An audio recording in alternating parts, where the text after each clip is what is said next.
Kurdên Êzidî yên ku ji ber Daişê reviya bûn êdî wê li ber xwe bidin.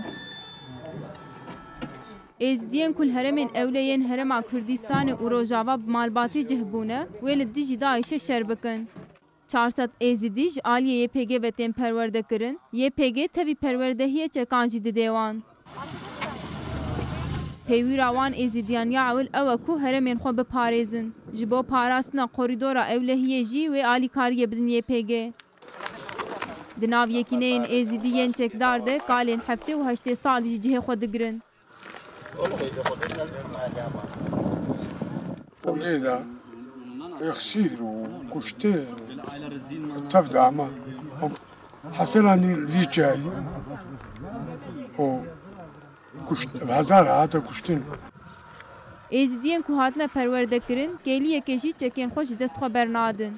Êzidiyan diyar kir ku şenga ciwan re pîroz e û ji bo parastina warên xwe vegeriyane. جماعتي 11 هذا وجماعتي ما يقدر زرك شركر خدانا كشتن وقوات بيفنها ولم هم الربينا مكنا في شاي هزارة قدر وهزارة كشتن أم وافشي أمان وهي بيتا وسي ملك على الربيع كا إزديات تقدر بقى ماشي. Ji aliyê din ve mêrên Êzidî bi aqîbeta keç û jinên wan ên hatine revandin nizanin û ji ber vê yekê jî xemgînin. مالي ما همو برم تالان كرنو فرمان المراقر 11 اي ولا كجوج الفربلينا و قاعد تجي تجي جنو كاش كرينا همو بينا خرا كرنو